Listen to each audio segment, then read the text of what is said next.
ती गर्दी खूप दिसली नाही. ग्रामीण भागातून भरपूर गाड्यांनी लोक आणलेले होते हे दिसलंय आणि लोकांपेक्षा पोलीस जास्त होती. जनतेला देवेंद्रजी काही फार भेटू नाही शकले असा माझं ठाम मत आहे. अ, आता ते आले आहेत अमरावतीमध्ये, त्यांचा आजोळ आहे, त्यांच्याकडनं खूप अपेक्षा होत्या, पण अमरावतीकरांचं त्यांनी अपेक्षा भंग केलेली आहे. तुम्ही बघितलंय की त्यांची जे कार्यकर्ते आहेत ते किती दादागिरी करतायत आणि आपसामध्ये त्यांच्या मित्रपक्षांमध्ये किती भांडणं आहेत. या भांडणं मध्ये त्यांचा उद्देश फक्त सत्ता आणि पैसा आहे. या ठिकाणी लोकांची सेवा हा अजिबात उद्देश नाही आहे.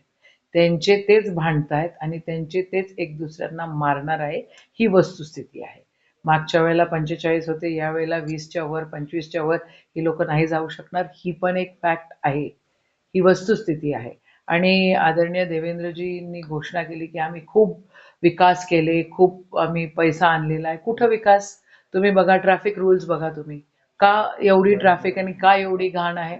कारण तो ब्रिज जो आहे तो बंद करून ठेवलेला आहे. का बंद करून ठेवलेला आहे?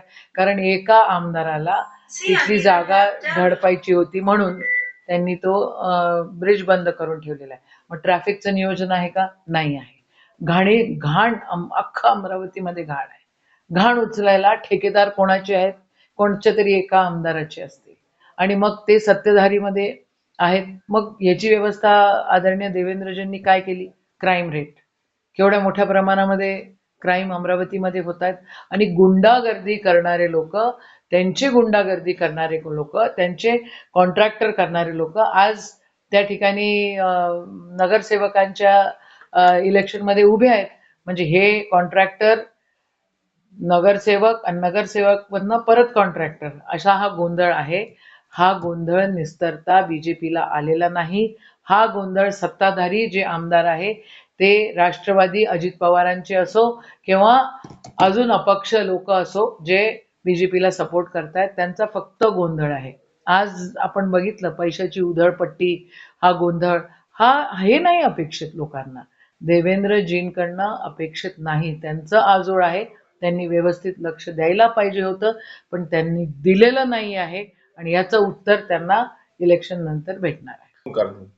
हे आता काय पुण्यात काय झालं तसंच अमरावतीत पण आहे. आपसातच भांडतायत, दोघंही सत्तेत आहेत की मी गप्प बसतो, तू मला मार, आणि तू गप्प बसतो मी तुला मारतो. अशी काय भानगड आहे का? काय भानगड आहे ही काय बिलकुल समजणारी नाही आहे. सगळे मित्रपक्ष एक दुसऱ्याच्या केस झिंझोट्या ओढून राहिलेले आहेत. त्यांना काय घेणं देणं नाही आहेत विकासाचं, कामांचं, काही नाही. अमरावतीमध्ये भाजपच्या कार्यकर्त्यांचा उद्धटपणा इथे दिसला. धर्माच्या नावाने राजकारण करणारे लोक एका संत महात्म्याचा अपमान करताना अमरावतीकरांनी बघितलेला आहे. आम्ही भलेही काँग्रेसचे आहोत आणि आम्ही भलेही सर्व धर्म संभावाचे आहोत, पण आम्हाला धर्म समजतो. तुम्ही धर्माचं राजकारण करता पण तुम्हाला धर्म समजत नाही. यांचं वाटोळच होणार आहे सत्ताधाऱ्यांचं, हे वस्तुस्थिती आहे.